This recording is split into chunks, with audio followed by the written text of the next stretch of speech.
Comhrá Le Césúr Cahar the Comhrá Le Tomás. Bílin gachti céadaín I gcór le EIRGRID. Be me caint le imróí caide agus be cadé cracagain agus Comhrá I caint gachní buinteach le caid. I remember saying to him, "This is some trip, Sean Murray. This is unbelievable." he says, "It's not a trip, Mugsy. It's a tour." And I was like, "No, but you know what I mean?" He says, "No, I don't." So proud there again, D&G. Who're there again, D&G. Dalshin Cabana. Yeah, to LNG anyway. Larry and Galvin anyway. That's the brand name anyway. This season, the show is brought to you by EIRGRID. They're the proud sponsors of the Under-20 All-Ireland Football Championship. Not only is EIRGRID delivering a cleaner energy future for Ireland, they are invested in development of our most promising GA players and the managers that help them to shine. Hello everybody, we're back for another episode of Comhrá Le Tomás in association with EIRGRID. EIRGRID are the title sponsor of the EIRGRID Under-20 Football Championships, entering their 9th year as sponsor. Tonight, I'm delighted to be joined by the great Larry Tompkins. And Larry, it is great to have you on. How are you keeping? Not too bad, Tomas. Great to be on. Thanks very much. I've done a few Q&As with you before, Larry, and if there's anything, you're always straight to the point and honest, and it is the right way to be. I suppose we were chatting just a second ago off air, Larry, about Teddy McCarthy, and it would be remiss of me not to mention the great man, because I'm living in Cork a long time. And I know that Cork people love their sporting heroes, and Teddy was a huge sporting hero. But talking to you there just before we came on a personal level, he was a great friend of yours, as well as what he went through on the football field. Yeah, look, he was a brilliant player, as we all know. Like, he was exceptional to be able to play two sports at the highest of the levels that he was playing was just incredible. Like, I think the biggest thing with Teddy was like that he was a very shy guy. He was a very unassuming guy. He certainly didn't realise to the extent of what he had done or what he had achieved, or didn't want to. He was just a people's man, as you said. The Cork people loved him. He loved his club, Glanmire in football, SARS in hurling. Club was always number one to him. Just an incredible guy, an incredible player to play with. Fantastic leadership.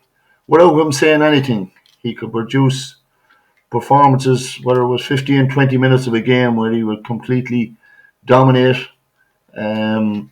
Certainly on the big occasions, he was a man apart. And he was a massive inspiration to all the lads and all the players on the team. And I suppose when the need was at its greatest, he was always able to deliver. But probably got to know him a lot better even after finishing playing. And my admiration for him even extended further, because he was a great family man, loved his kids, loved his grandkids.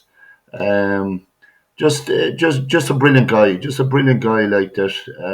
There was no airs and graces about him, and just we're all devastated, heartbroken. Young man, 57, just incredible. Like, and it's hard to believe like that I won't be able to see him or meet him again. But his memory, his legacy, and he was just an icon. Just in similar, I suppose, in the way of people talk about Christy Ring to this day. I think Teddy McCarthy will be talked in the same vein in thousands upon thousands of years, because his record, I don't think it'll ever be beaten. But a super guy, and just heartbroken. Yeah, well said. There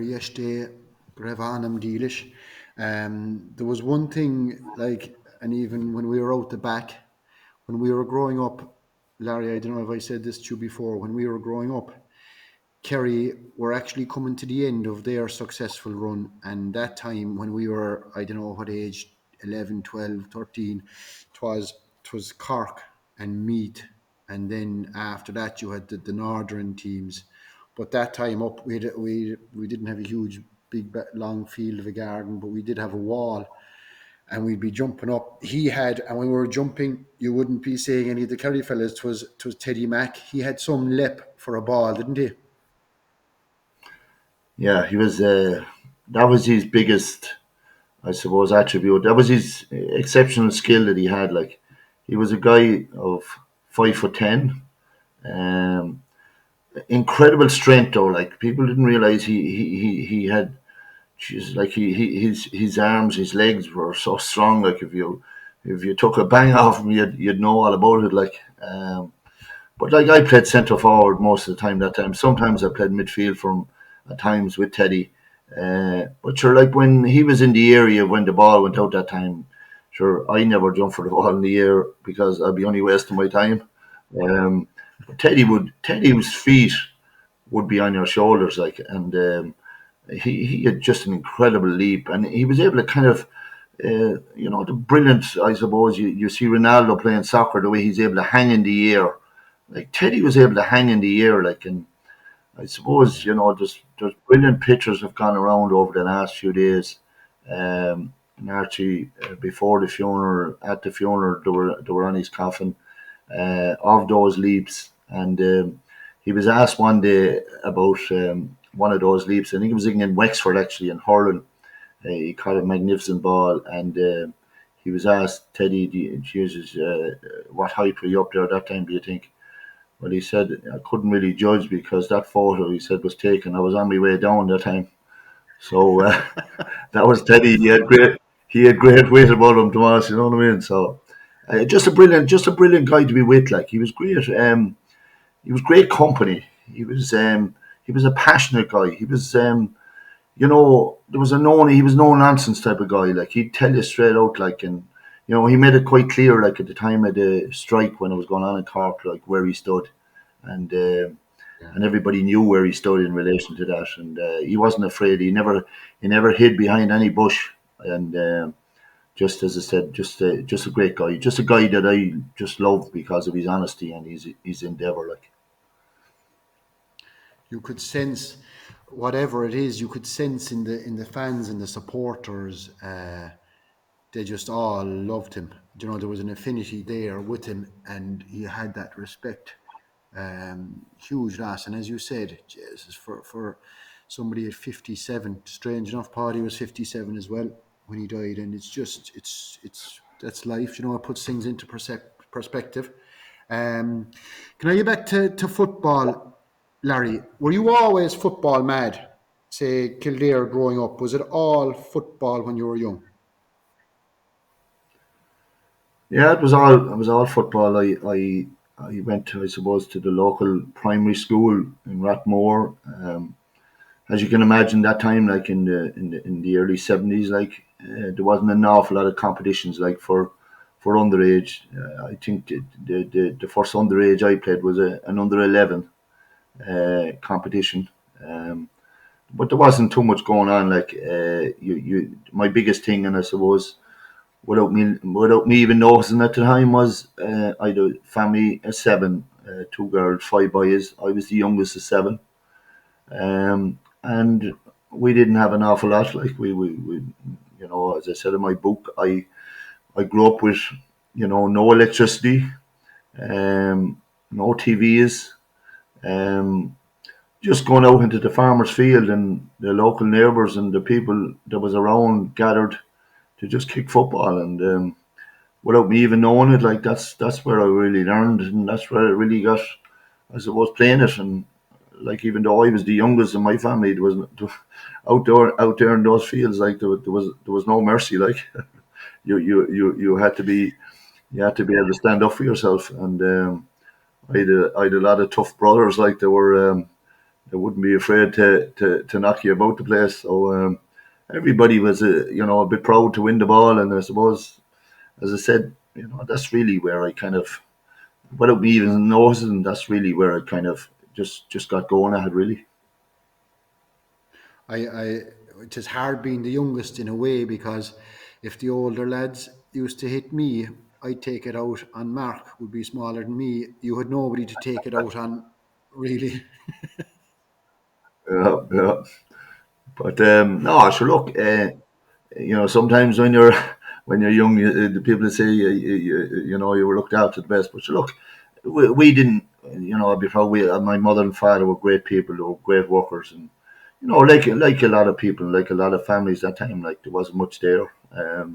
So like if we had an old ball and we that's all we had, and you know there was a man up the road, a guy called Bat Finnegan, and he was originally from Kilkenny, and he had a few hurleys now. A few of the hurleys now were fairly battered and bruised, but we used to go up there, and you know, like everything else, like if hurling was on the TV, you'd be up there and you'd be scalping away at hurling in the field, and if it was football that was on, you'll be scalping away at the football, and the neighbours would come together, and we'd have a match together, and sure, you could be playing from 5 o'clock in the evening of a Sunday evening after listening to the matches on the old radio from Michael O'Hare, and you'd be going out and like that. Now you'll be mentioning names that were on the radio, and you'll be hoping someday that you know maybe there might be a chance that you could be on that radio. You know what I mean? So that's kind of how it started. It was a very innocent way, and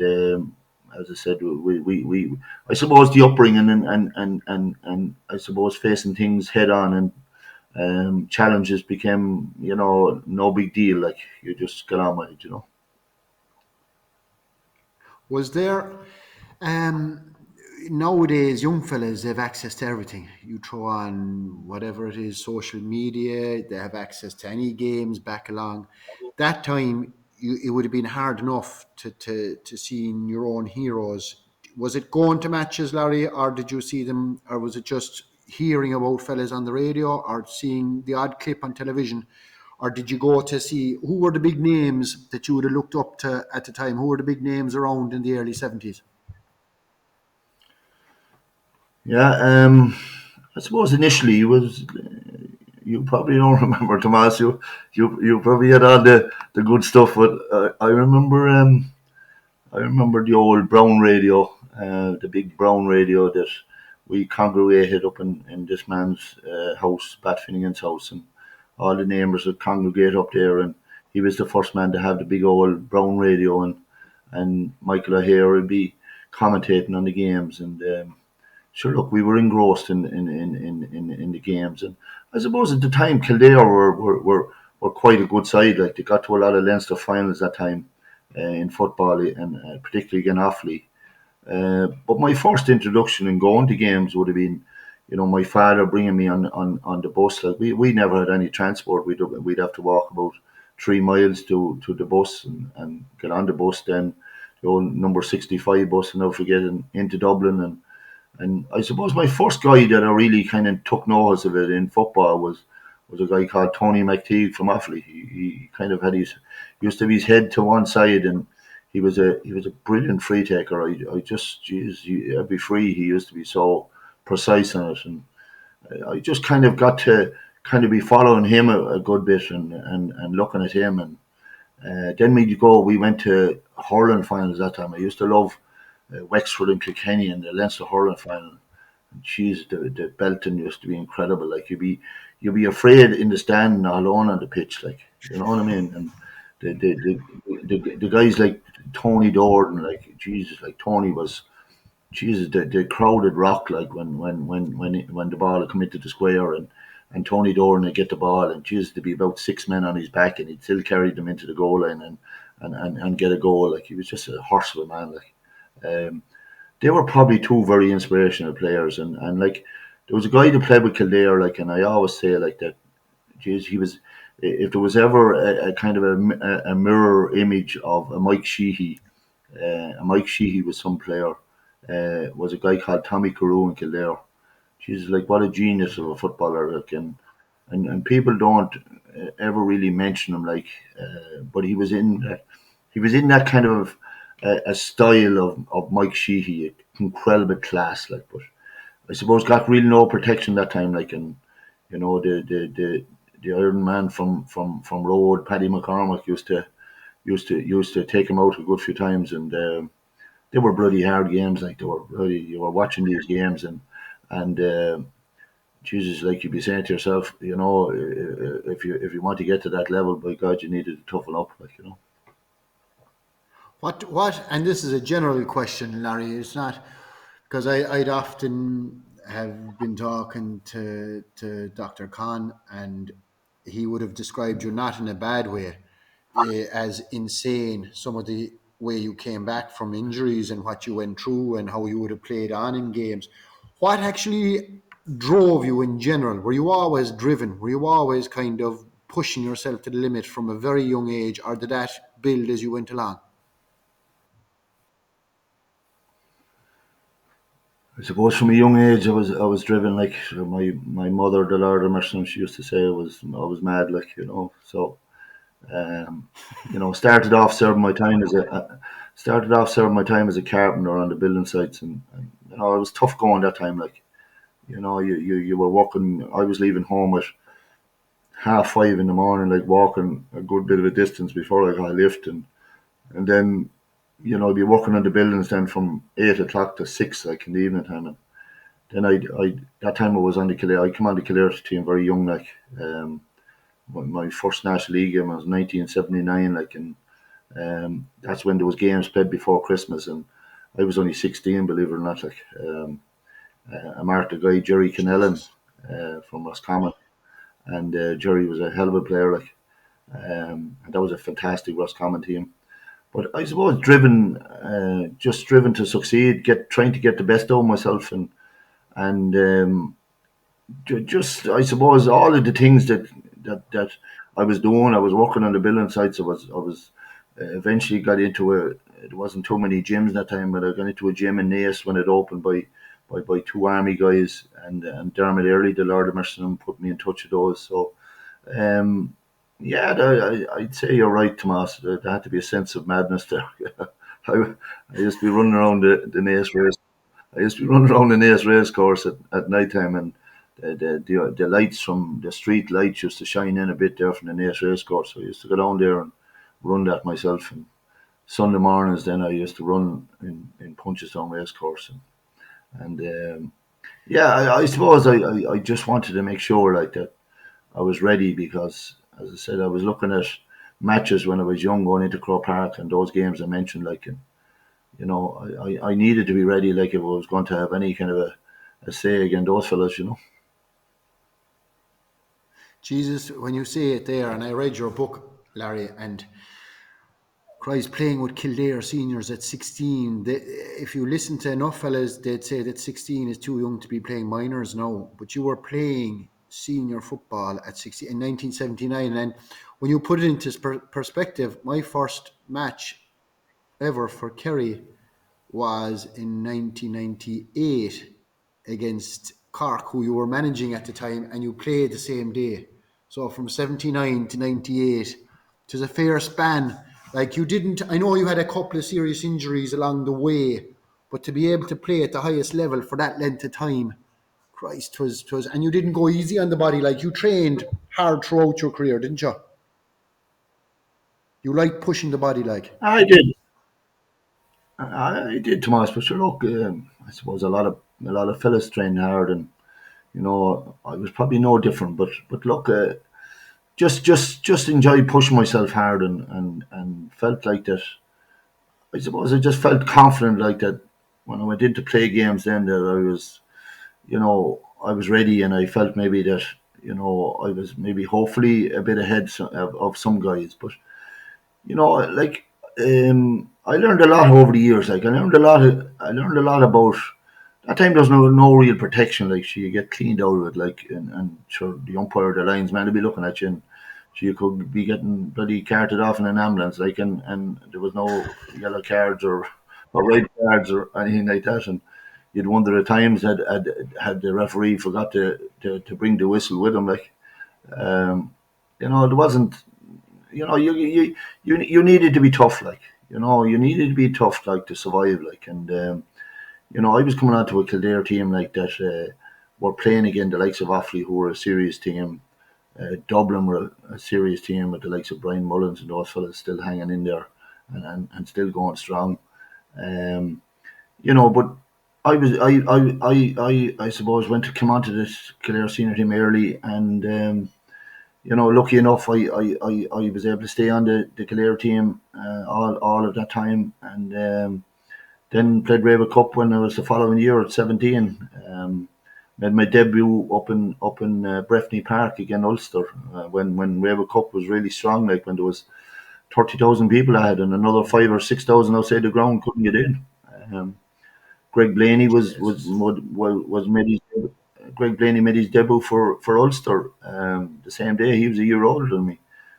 He was a hell of a player. Like so, I would have rated the likes of Matt Connor. Now I played with Matt, Brian Mullins. Like they were serious players. Like and Players, yeah. I suppose grew up then, Tomas, with the likes of the Meath team, like Mick Lyons, Joe Castles, Colin O'Rourke. They all played Raven Cup. Like they were Richie Connor Offaly, Parry Dunn, like just like serious men, like serious men, like and I played in Raven Cup finals like when there was 65,000 people at them, like and lucky enough then, believe it or not, Leinster hadn't won a Raven Cup for it was 13 years, and we eventually won it in '85 before I emigrated to America, and Brian Mullins captained the team. Yeah, and look, I suppose. Look, I took a bit of a bad. We took losses with Kildare. We didn't win any Leinster championship with Kildare. Won an under-21 Leinster championship with Kildare. Took a lot of battering losses. We had to pick ourselves up, get on with it. But I think I certainly learned from the best, and it toughened me up in life. It was about 5 or 6 years, 6 or 7 years you probably played with Kildare, Larry, and then the story would be that you travelled to New York with work. Times are tough, but you were still travelling over and back playing with Kildare then for a certain amount of time, weren't you? Well, 1985 I went, and I suppose I was captain of the Kildare team. I had no work. I was unemployed, and they told me that they'd bring me back for the Leinster semi-final against Meath. So Eamon O'Donoghue was the manager. He contacted me when I was living in America and asked me would I come back, and that the county board were looking after my ticket. So yeah, that's how it kind of started. And sure, look, the story is there in relation to what happened, and when I did come back, that they left me high and dry. So I just felt kind of just felt hurt.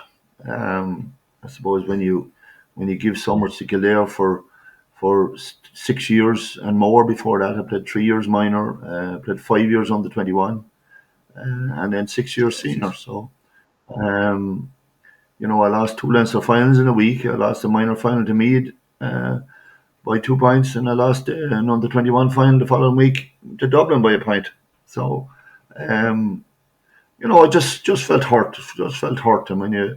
And at the time I was enjoying America, and I liked America, and that's when I left and went back on the plane when Kildare left me high and dry, and only for Donald Gallagher, who was another fantastic friend of mine that passed away this year. He had, I had kind of alarmed him about Kildare, but he had a ticket reserved for me, so only for that I was stuck. But look, went back to America, and I was very happy in America, and I felt that was it for my intercounty career, and it was over. And I was I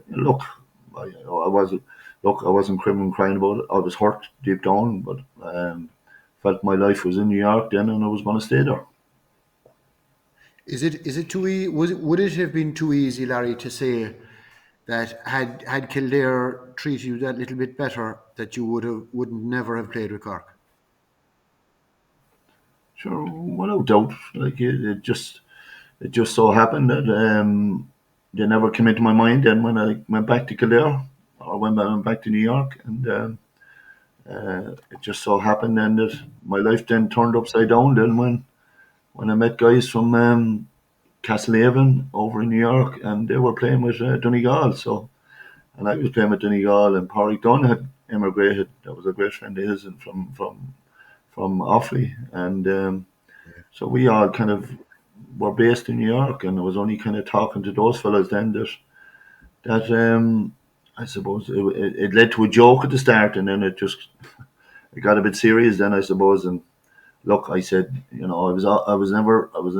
suppose, I never shied away from a challenge, and I always loved the challenge. And sure, like when they said come back and play with Castlehaven, and one year I said, you know what, I hadn't been back for 3 years, and I said, look, I'll give it a go, and it was never to go back and play with Cork. It was to go back and play with the Haven and play club for the summer and see my mother and father that I hadn't seen for a long time, and spend a few months at home, and that was it.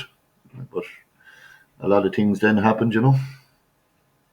Twas I know Francis Collins, and 'twas Francis's brothers Anthony and Vincy. It was like when I used to come to Cork initially, I used to, I don't know, it was a good thing or a bad thing, but I'd be hanging around the Nemo lads, the older Nemo lads in around town, Larry, and you got to know them. Was it a matter, like, and I'll come back to New York in a second, was it a matter of getting to know the lads and getting friendly with them, and over a few years, bang, yeah, I'll go and do this, like, because was it ever on the horizon to come back and play with Castlehaven and Cork? Cork wasn't mentioned as of yet, it was just to go back and play with the Haven, was it?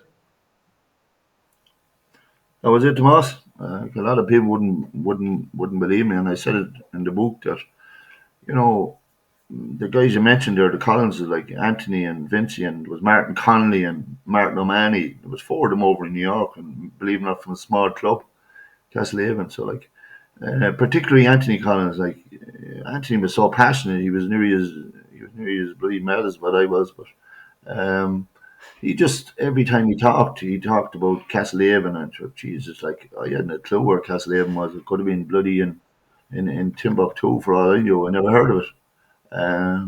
So you know, just a passion for it, and you know, they said they were all going home and they were all going to commit next year and give it a go to see could they win a county. So sure, look, one thing led to another. It started off as a bit of a joke and a bit of fun, and then it's, do you know what, I was January 1987. I was training and it was snowing in New York, and I ran into this shop, and I was really playing good football out there and really in good shape. And you know what, I said to myself, you know what, if I don't go back now and play for a few months and see my folks, my mother hadn't been well. She had, you know, she had rheumatoid arthritis all her life. She had other complaints, and I was a real family man, and I just said, look, if I don't go back now, I'll never go back. And it was probably, you know what, it was probably a good way to kind of go back and try and, you know, play for another club, because Kildare never kind of came in,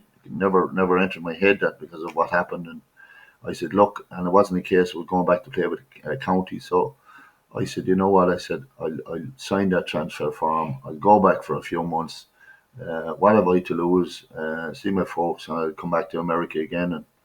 And that's really the way it happened. And it was an innocent way. It was whatever way you'd like to call it. But I suppose it just maybe obsessed to go back and see how I would play to in maybe a different county. And you know, I was putting two and two together naturally. I heard of Niall Callahan, and I heard of John Cleary, and I heard of Mike Maguire and Mick Burns. They had been trekking on the Cork teams. Dennis Cleary, another guy that had been on the under 21 team. So I said, Jesus, put five of them together. And I said, four of the lads over there is 9. And I said, myself 10. Jeez, we'd have 10 good players anyway. So surely we'd be able to get a few more.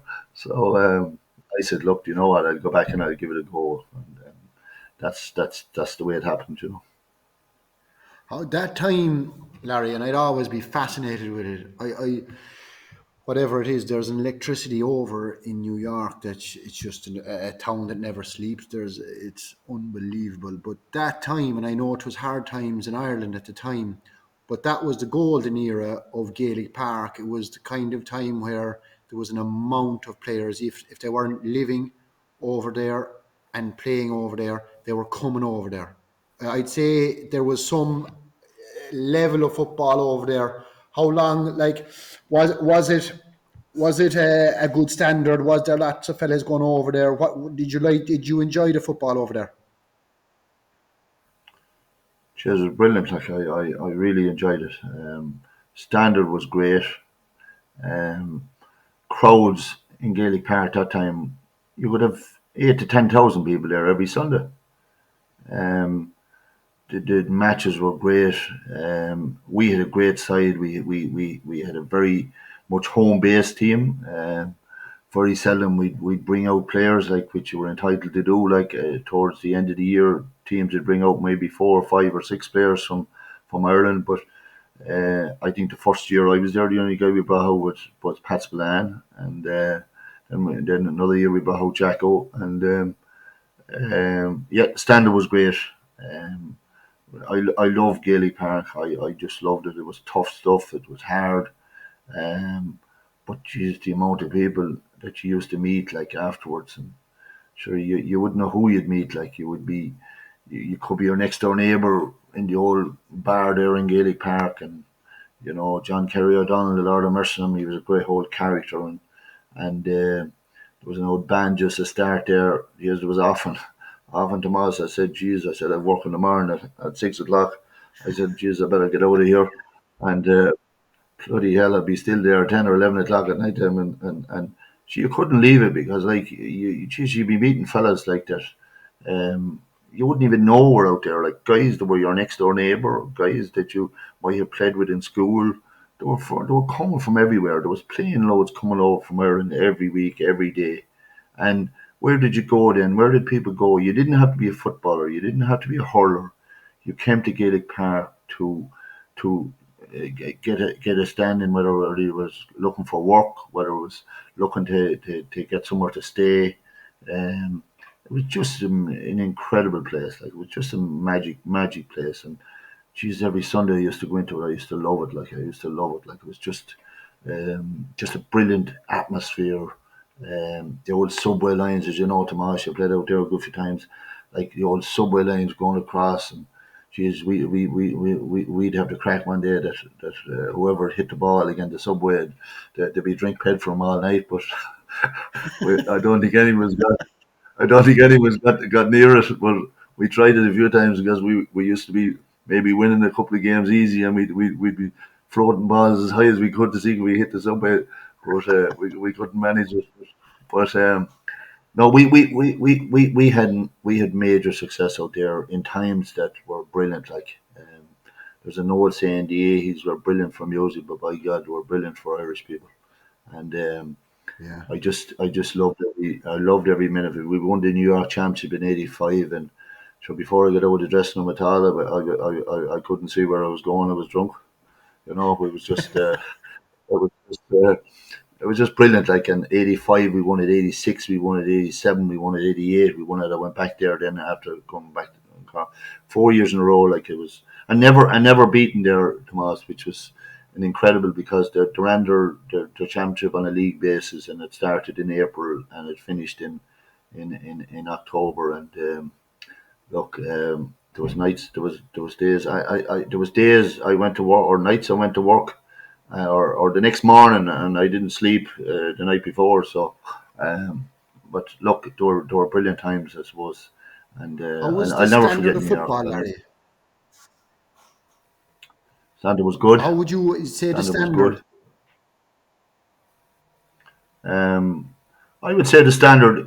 I tell you the standard. Though, like we had a serious side, and we had a team that were all kind of based over there, like and working over there, and there weren't guys like they were commuting for weekends. Even the likes of Martin McHugh and Anthony Malloy, I slag them because like they come over in '86 and they came there for the summertime. They were over for 3 or 4 months, and they couldn't make our team. They were subs on the 1986 team. We beat Cavan in the final, and Cavan had an array of talent. I did about 11 senior intercounty footballers out, like, and standard was very good, very high. And we went back in '87 then on a tour to see could we measure up to teams at home, and we toured. We went to be played Cork. This was in May now when teams were preparing for championship. We made sure like that we went and we wanted to pit ourselves again, inter-county teams at their strongest. And we played Cork down in Clonakilty. We beat them easy. We beat them by 6 or 7 points. We played Laois, who were the league champions like only a year or two before that. up in Port We beat them by 2 points. We went over to Mayo, played Mayo over in Castlebar. We beat them by 3 points, and we went up to Donegal. And probably no disrespect to Donegal, but they were probably the weakest team of the 3 other teams we played. But we were getting a bit tired at that stage, so we ended up drawing a match with them up in Ballybuffet. But the crowds that turned out to these matches were fantastic, and but it was just a brilliant time, and that team, that Donegal team over in New York, was quite capable of pitting themselves against the best here in Ireland. We had a fantastic kind of relationship, fantastic. The way if you're going to win at, you could have the best 15 footballers in Ireland, but they might never win at for you because the appliance of a team takes certain ingredients, and I think we had that kind of ingredients. We'd never say die on the field, and it was great friendship and great morale built up within the squad, and it was just a brilliant time, and I was kind of in that, and I was loved it, and I was very happy there.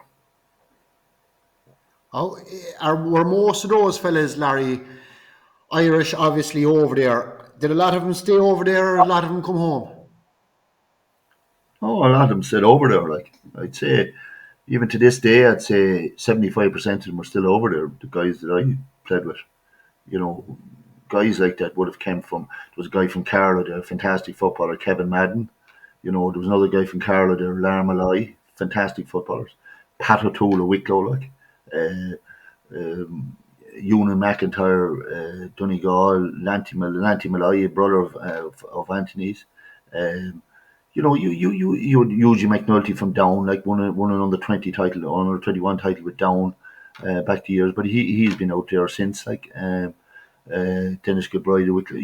You know what you had? You had an awful lot of players from kind of unsung counties in a way. There weren't as many. Okay, Cork were represented high.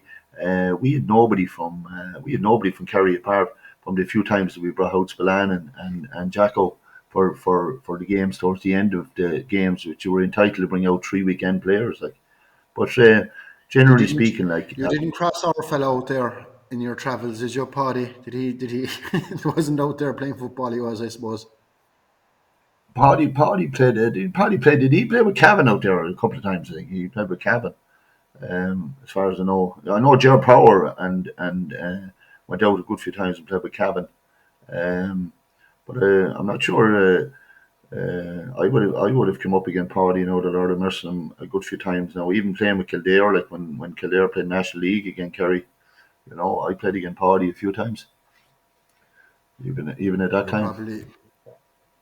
Yeah, they were sure. If you started in '79, you were in the middle of it. How did the? I know you came home and was Castlehaven, and you did well. Were you home long then before Cork started knocking on your door, Larry? Couple of hours. See, I had known Billy Morgan was in America at the time I was there. He was there he went back in '86. Yeah, we played. He played for Leitrim, and he worked in a pub down there called Rosie O'Grady's in Manhattan. So he would have known me. Met him a good few times. So Billy had come home and had taken over the Cork job in '87. So I suppose. Like that now, Francie Collins, I suppose, and Donny Collins, another brother that would have been at home here in Ireland, they would have been friendly with Billy Morgan. So I'm sure Billy knew when I got on the flight in New York to come home that he wanted to have a talk to me. But I think the man that really kind of, got to transfer through, and it was a case that I had been rang 2 weeks before that by Francis Collins and said that Frank Murphy wanted to, he had been on in relation to the transfer. So he said, there's no point in transferring this guy at club level. It'll take too long. He said the intercounty transfer would be a lot quicker. So Frank was no fool. Frank was no fool. He had known about me, I suppose, playing with Kildare, and said maybe this guy might play with Cork. We might twist his arm. So I think maybe between Frank, I think, influence, I think, and getting on to Billy, I'd say. And Frank was a selector at that time as well in '87, so he was thinking ahead, maybe like that. It might be a chance like that I might play. So Francis Collins had kind of told him he's only coming back to play with the club. So, but as I said, I wasn't long in Ireland or in Cork when Billy Morgan met me. Yeah. So And when, and initially, say, I said, well, initially, Tomas, I met Billy down in Skibbereen Golf Club, and he said to me, "Will you come and join the Cork panel?" And I said, "No." I said, "No, I wouldn't. I'm not going to do that." I said, because I said I'm only here for a few months, and I refused him and said like that. I was being honest. I knew what was required at intercounty level. I had been there before with Kildare, and I knew, and I was coming back to play with the club, and I didn't want to be getting myself or kind of treating them badly that I wasn't. Wholeheartedly committed to staying, and that was in my head. Like my first initials was I was coming over to play with Castlehaven, and whenever they were knocked out of the championship, I was going back to New York. So, but Frank and Billy were on to me again, and they asked me to come up to training one night, just not to go onto the panel, but just come up and have a go and see what you thought. So I went up with Niall. I remember Niall Callan was doing courier service at the time, and his old van, and the wheels. I thought I'd never get up the road because he had so much stuff in the van that the wheels were nearly down to the bloody punctured. But we made a good few deliveries along the way, and we got like to in Parky below. Key. But yeah, we got to Parky Key, and I was dreading the training session because Cork could be a big team, like a big county. And, I had come from bloody Kildare, like that. I wouldn't have had the success like the Cork would have had. So, I would have been intimidated like that. What was ahead of this training session, even though I was just going up to just kind of go through it and see what I thought. But Niall was saying to me that it was going to be a brutal session. It was of a Monday night, I'll never forget it. And so, but we done a few things anyway. We done a mile of a run and 4 laps. And I got on okay. I kind of, headed the posse without too much fuss. And of course, Billy was a bit surprised like that. That probably I was so far ahead of the rest, even though the Munster Championship was only 3 weeks' time again. Limerick, they were playing Limerick in the Munster Championship first, and so he said we do another mile run because he said like that I certainly wouldn't be able to last the next one. So I think I lapped him even worse the second time around. So I said to Billy afterwards, I said, Jesus, I said, I wouldn't like to be training that bunch. You know what I mean? So I was just kind of slagging him, you know what I mean? I was just kind of slagging him, but that's kind of where it started, and then I suppose they were hot and heavy then to try and get me involved, and at that stage when I trained, believe it or not, I wasn't transferred. My transfer was being held up, and the Kildare County Board were making a big issue of it, and Seamus Aldrich had put a lot of things in front of the transfer to make sure that it wouldn't go ahead. But knowing Frank made sure like that he'd get it over the line, and it was amazing. Then he rang me of a Friday night that Jesus is coming up. Now, would you believe now? Today is the 12th of June, Tomas. This is hard to believe. And he rang me on the 12th of June, 1987, and I was living down in Union Hall. And he said, "Will you come tomorrow up to Dublin?" Because I had threatened to go back to America because my transfer wasn't going through. And he said, "Will you come up to Dublin tomorrow? Cork are playing Dublin. Bring your gear. It'll look good," he said. So I didn't think it was ever going to be bloody talking out for Cork. Yeah. So he said, "It'll look good." So I went up anyway. And believe it or not, the next day, the 13th of June, which is tomorrow, and is my birthday, believe it or not, right? And Jesus. I went up on the train. I went up on the train the 13th of June, which is bloody tomorrow, and I was with the Cork team, didn't know any of them apart from actually I didn't really know Niall that well because I was only met him a couple of times, and since I'd been at home, and the only guy I knew and I hadn't seen him for over 3 years was Shea Fahy. Shea Fahy had joined Cork. That was my first time to meet Shea in over 3 years, and I went up on the train, and it was, I suppose, a bit odd, like, you know what I mean. And I had bloody gear in my bag, or with me, I just threw it over on top of the train, and sure, little did I think that I was going to be togging out or anything like that. So I went into the dressing room in Parnell Park. We were playing Dublin in a challenge match, and Frank Murphy came in, and I think the game was to start at 2 o'clock, and he came in around 1:15, and he came over to me and he gave me the biggest shake hands you could ever see, and he said, "Welcome to Cork." He said, "Your transfer went through."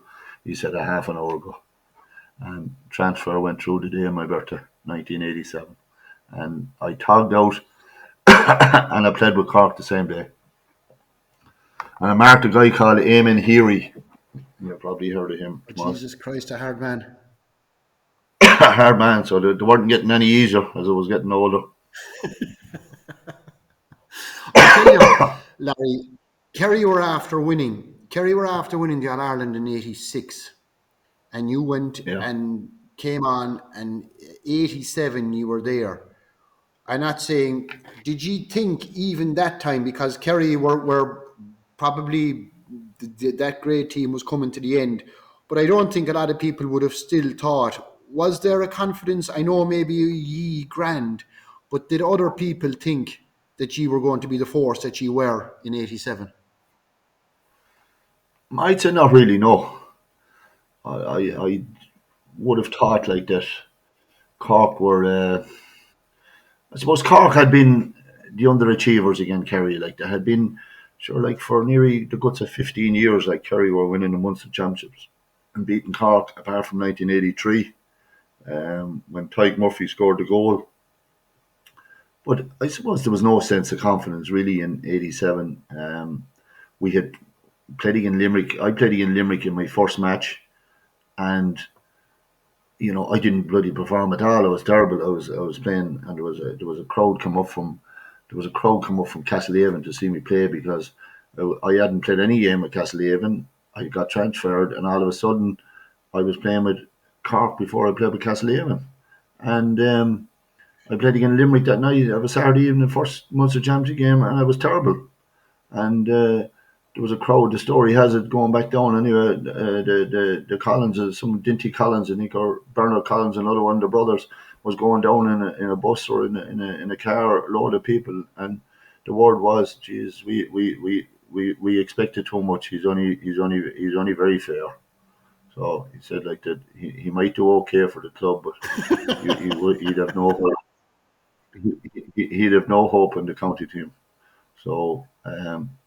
But I went back down home that night. I was living in Union Hall, and the field down below us was called the Black Field, and it was just down below the church. And usually I used to always like going. Jesus, I was mad to train and different things, but I always loved going for a few drinks after a game. I was always that's the way I always was, and meeting the supporters and meeting the players, and just loved that. I loved I loved the chat about games. I can probably Teddy and myself in a way, like going back to Teddy, we're kind of like that.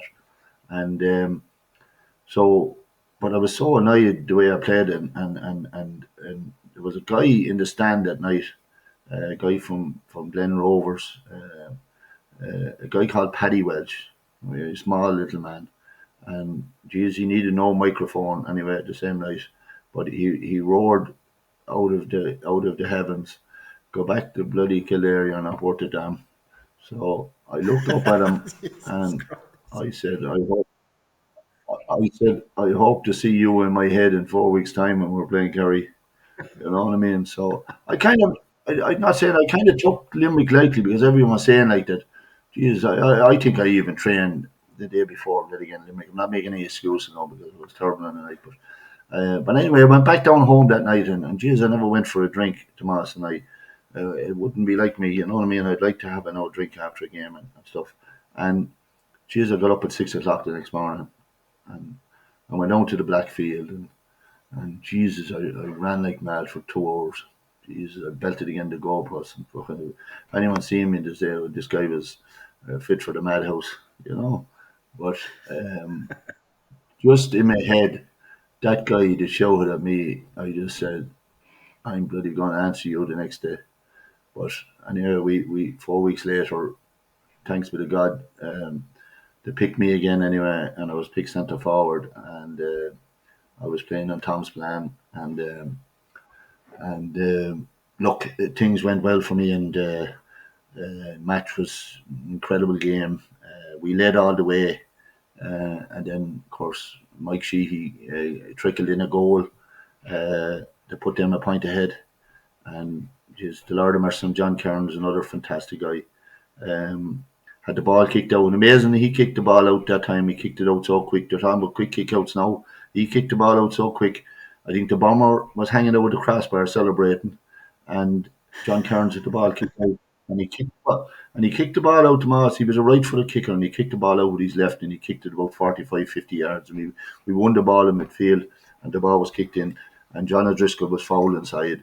And it was a handy enough free to kick over for to equalise the game, and it was replay, and we went into the dressing room, and in fairness to Billy, when everybody seemed to be a little bit downbeat after leading all the way, in fairness to Billy, he said we'll finish the job next week in Killarney, and we the replay was the following week in Killarney, and thanks be to God, you know what I mean. That was the start, and you know what I think. Tomas, when you go through games and you know yourself, you've been through the rigor yourself in big games and different things that turn the tide. But you know what? In a way, that drawn match made us, because we had to go to Killarney the following week, and so Cork, Jesus, sort of got slaughtered down there all the time. So we went down there and to beat them down there, and we bet them convincingly by 6 points. And we were inside in the dressing room anyway afterwards, and they were going back in the bus because they were staying out in the Castle Ross Hotel out there by the golf club. It was a little bit away from the town. The team were for a meal, and I think Teddy said, by Jizz, he said, we're not going to bloody go on any bus. I'm walking up to town anyway to have a few drinks.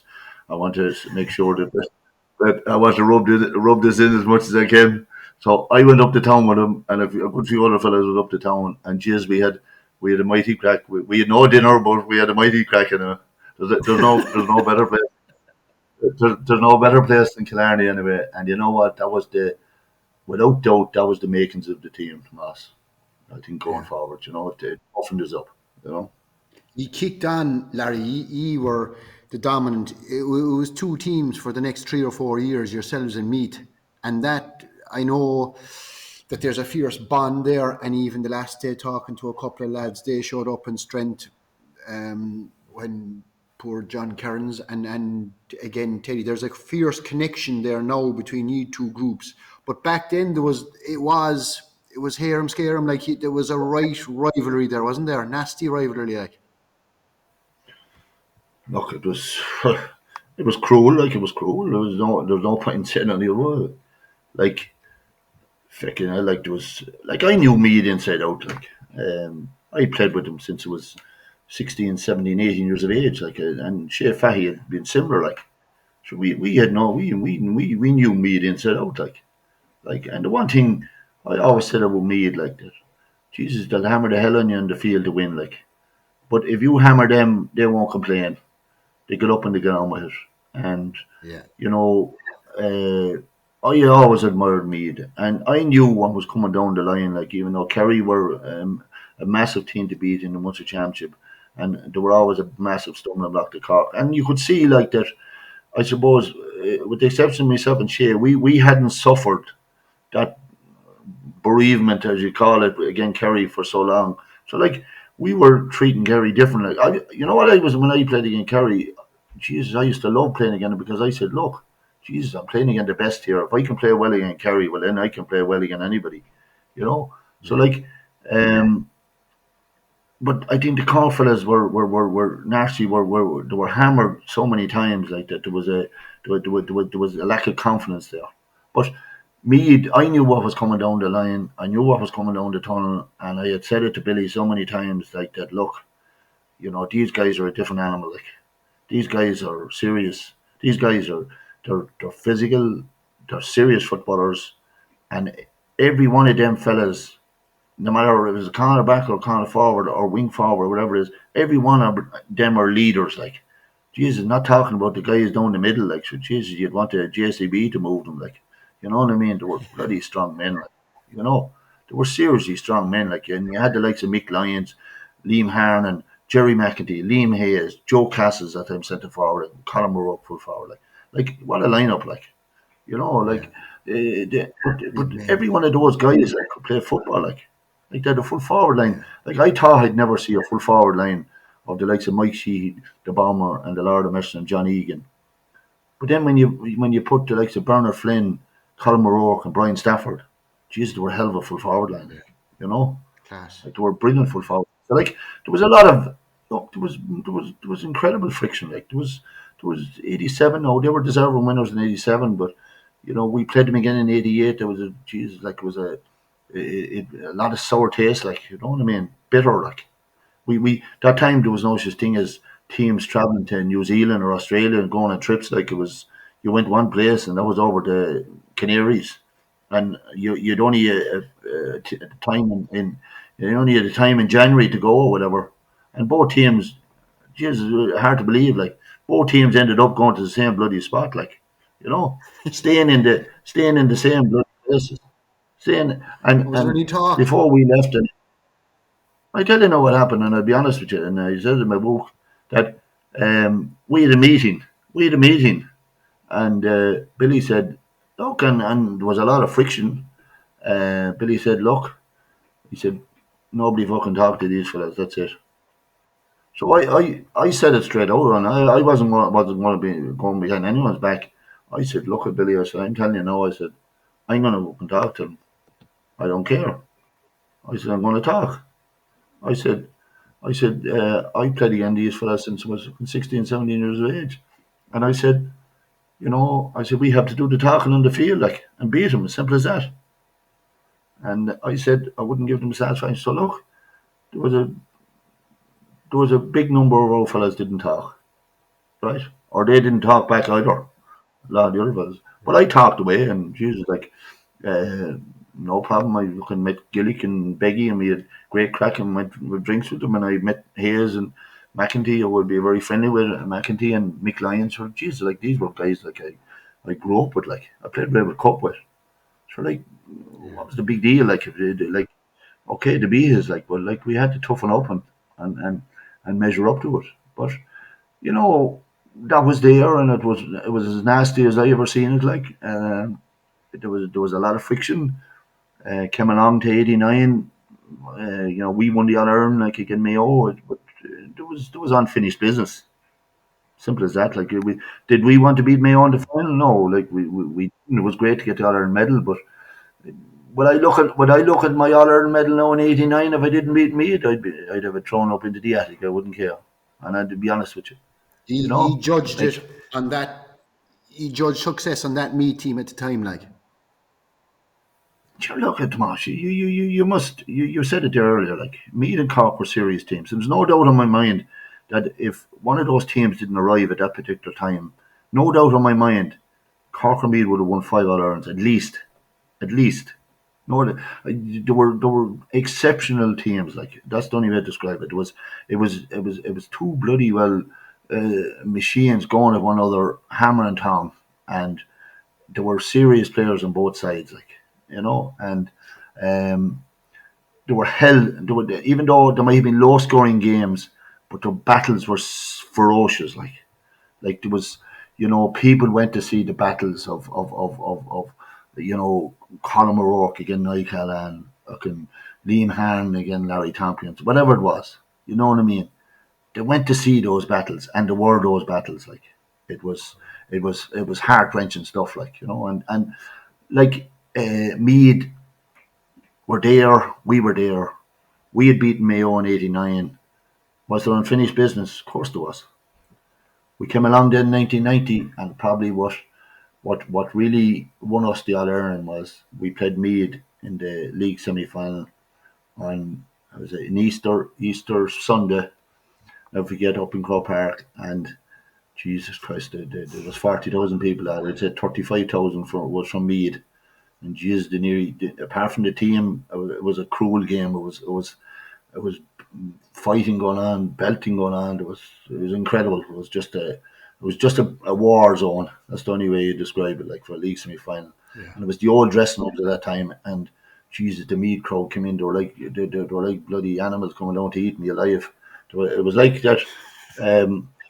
You know what I mean? That when I left the dressing room, and I tell you the truth, and I left the dressing room at a time like, and I'd say it was one of the last to leave the dressing room with Conor Conan and Billy Morgan. The bloody Meath crowd were kind of waiting for me to just fucking, because like I suppose I grew up with them and they knew me, even though they had great respect for me. But there was a kind of a battle there with me and them, like in a sense, like, you know what I mean? And they weren't satisfied unless they really made sure that I knew, like, that I was hearing them, that they couldn't that you weren't going to beat Meath, like, you know. But the crowd kind of just, until you know Billy know better than I do. Until Billy went to tackle about 2,000, you know what I mean? He was just he ran for them. He ran for them, and for Jesus, the guards and the security and everybody was bloody well in. But look, it was a nasty taste, that game. Another nasty taste, getting into the bus and that train, and we heading back down. And so just one thing, just before we left the dressing room that day, Billy got down his knees and he prayed to Almighty God up in the sky. And this is the truth, that people wouldn't believe it. He got down his bloody knees and he prayed at them. I won't describe them what he called the fellas inside in the other dressing room, but he said, "Please God," he said, "I hope those are in the final in September and we'll be there. We have unfinished business." And Was it that was a bitter taste. say you went on, and that was the highlight, Larry, of a phenomenal career? Like the fact that you had the two best teams going at each other, the fact that there was a rivalry built up, the fact that there was a bit of hatred there as well, and then the fact that you had the added Kildare Meath rivalry, where this is a phenomenal story when you think about it. You knew these fellas, you played Railway Cup with these fellas, and then you captained Cork to beat them. Like, to some story, isn't it? Well, I don't know, but look, I was lucky. I was lucky. Tomas. You know, in life like that, things can bounce right for you. And look, I always say I was lucky to, first of all, to join a magnificent club in Castlehaven, a brilliant county like Cork, and I suppose my great days with the Haven as well, like winning their first ever county in '89, which they gave me the honour then. That was the old tradition in Cork, that the county champions produced or selected the captain. So Castlehaven bestowed a great honour on me to captain Cork in 1990 after we won our first county in '89. And that was an incredible honour because you did have the likes of Mike Allen, who was from born and raised in Castlehaven, John Cleary, Mike Maguire, Mike Burns, the Lord of Mercy. Like, these were guys that were all linked to the Cork team. So, like, I had magic days with Castlehaven. Like, just magic days. Like, in '89 was an exceptional year. Like, small little place, population of 700 people. Um, and what I had came home to do, like, to win a county. That was just a very, very special moment. Just to kind of, I suppose, what would you say, to just finish that chapter in relation that I said to the colonists, I'll come back and I'll win you a county or whatever it was. Like, okay, you'll be hoping and please God. But when it happened, then it was just magical. And, it went on then. We won three counties and it was brilliant. Castlehaven have won 5 counties since. Like, and those are the special times and the special moments. But 1990 beating Meath was the moment that at intercounty level where you had to prove yourself. You had to stand up and be counted, and you were pitted against the best at that time. We had come out on the wrong side. 87, they were deserving winners. 88, I had a big question marks. Everything, was against us. We should have won that game. We should have won the first day, and we should have won the second day. We threw that one away. 89, as I said, we won against Mayo, and we won the National League that year as well. And 1990, then it was Meath, and people talk about the double, but amazing, that we were so motivated for Meath, that the double was hardly mentioned in the dressing room in the lead into that game. I don't think it was. I think that we had Ken O'Brien to come in. There was the manager of the Cork team and come in and wished us the best of luck on the Thursday night before we finished training. And but apart from that, there was a magnificent focus there to win that game. And, the build up to it was good. I think every player knew what they had to do, and that's really, that's really important. And even when Colin O'Neill got sent off after 27 minutes, so we went into the dressing room at half time. Sure, I don't think there was one player sat down on the seat, and the blood is boiling. You want to get back out there and finish the job, and I don't think anyone hardly even knows that Colin O'Neill was sent off, even though he was having one hell of a game. But we just wanted to get out there and do the job and finish the job. And I think that was the defining moment that this Cork team proved themselves as a serious team. Yeah, it was phenomenal. What year, Larry? Because it's often mentioned, and it's the stuff of when I be talking to Con, I love spending time with Con, the old stories that he would have. And, he'd always say that he knows, without even getting out to a player, he knows when there's a cruciate gone. He'll see them on the ground. He'll see them roaring. There's a different type of a pain associated with cruciate than there is with any other injury. And he'll know straight away, the way a player reacts, that if it's a cruciate or not. What final was it? And this is why he said, when we were discussing it, and he'd say, Jesus, but sure, he says, Larry was different. Larry was insane. So how long did you go through? When did you actually injure it, and how long did you go through you played on with it Yeah, it was about 16, 17 minutes to go in the final.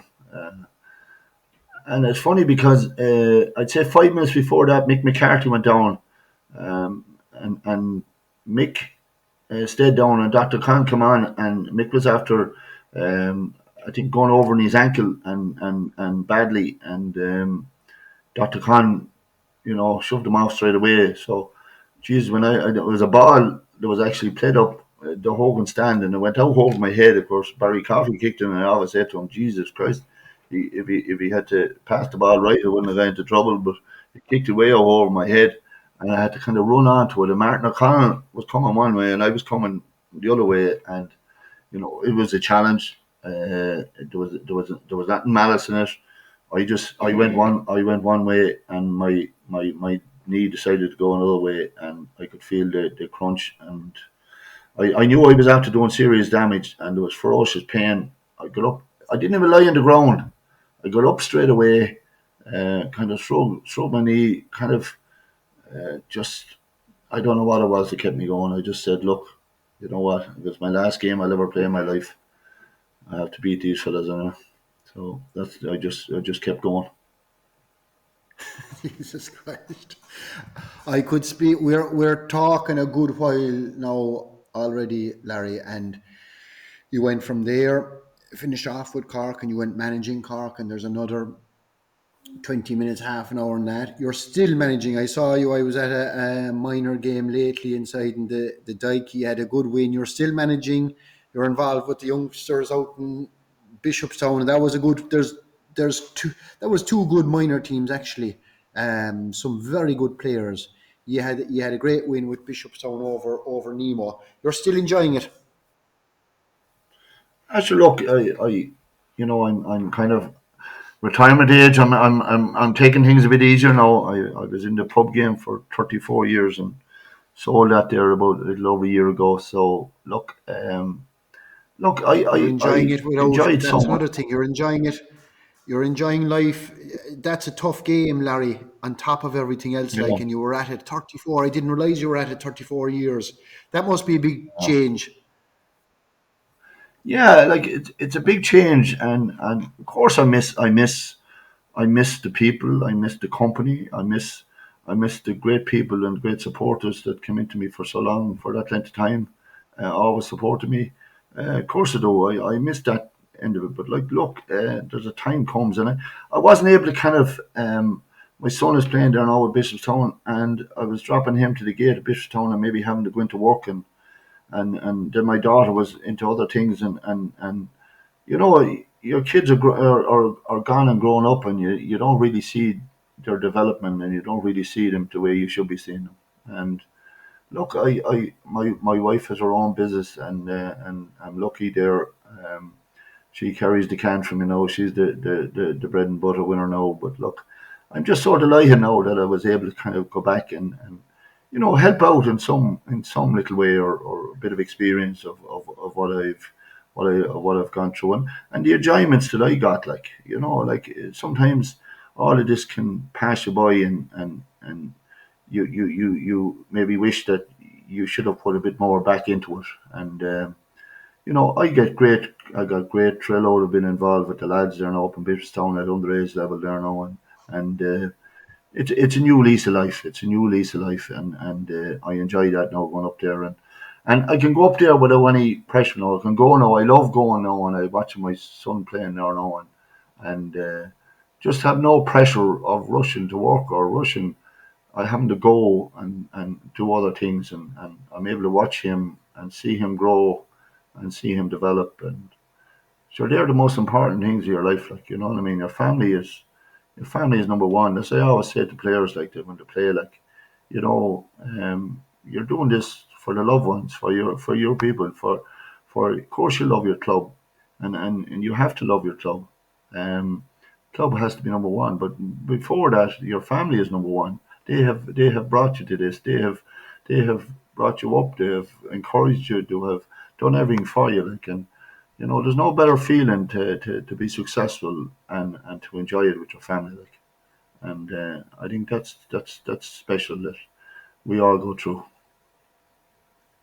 Mighty. I tell you, Larry, I've been in Cork a long time, long enough time now for me, but I always love meeting you, whatever it is. And you said it a couple of times there earlier on. You love talking football, and I love talking whatever it is. The time just goes so quickly when I'm talking to you. I enjoy your company.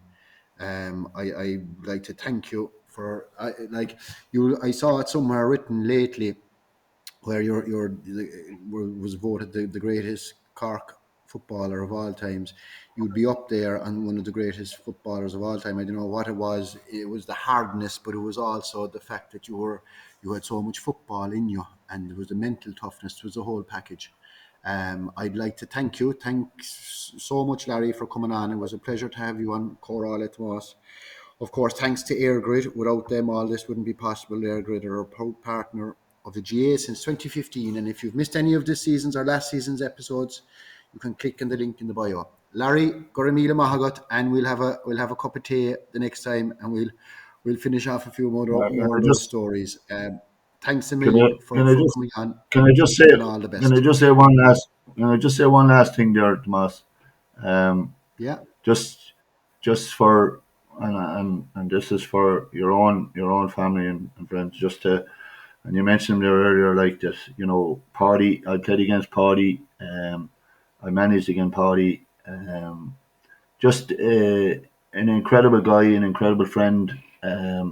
Great crack, as we know, and to all your family, like, you've always showed the courtesy and the friendship, and I suppose the loyalty, which are very special in people. And I certainly admired all you guys playing, like, and Mark, Dara, yourself, and I'm sure there's lots of people who've got massive inspiration from all of you guys playing, and just been a pleasure, like, to have known Ollie, because it's that type of bond that makes makes people enjoy the game even more. No matter, as I said earlier about the confrontations and the attitudes on the field and the will to win. I think they are very special. But I think what really makes the person is the friendships of it. And just thanks to yourself, Tomas, and all your family. They've always been exemplary in that. And look, enjoy being on your show. It's been brilliant and reminiscing about things. So thanks again. Brilliant, Larry. It was always, I think you were the same. You go on the field and you kill each other on the field, but like you said about that story in the Canaries, when it's off, and we are part of the wider GA family. Garamila Mahagat, Larry Tompkins. I'll catch up with you soon enough, no doubt, Larry. Thanks again to our sponsor, EIRGRID, proud supporters of the EIRGRID Under-20 All-Ireland Football Championship and leaders in Ireland's pursuit of a cleaner energy future. Don't forget to follow, subscribe and review. Garamila Mahagat.